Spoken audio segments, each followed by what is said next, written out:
Magandang araw sa inyo mga kaibigan. Itong ating almusalita sa araw na ito. Ang ebanghelyo natin ay Matthew 6:19-23.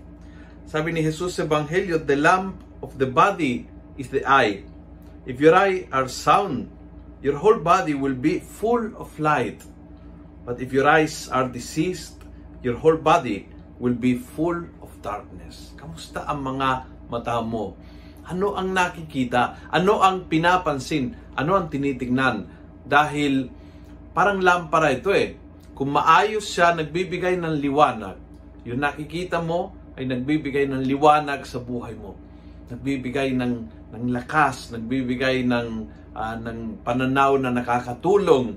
Kung yung tinitingnan mo ay dark, puro makikita mong darkness. So, ano ang tinitingnan ng iyong mga mata? Pinapansin mo lang yung mga pagkakamali ng iba. Pinapansin mo lang yung mga kasalanan ng iba. Pinapansin mo lang ang mga problema na dumarating sa buhay mo without looking at the blessings, at the positive, sa magagandang bagay na nangyari, sa magagandang pangyayari, sa magagandang katangian o ugali sa iyong kapaligiran.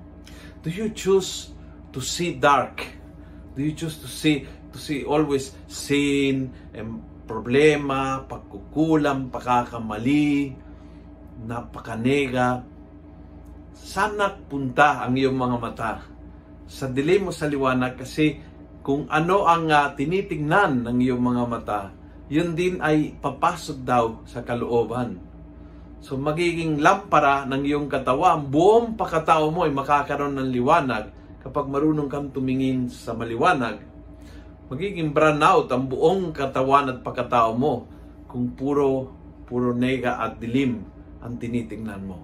Maganda ang araw na ito para suriin ano nga ang tinitingnan ko, saan nagpunta ang aking mga mata, ano mga balita, ano ang binabasa ko, ano ang pinapansin sa nangyayari. And if I see that is towards the darkness, panahon para mag-ayos ang paningin at magiging maliwanag ang buong pagkatao.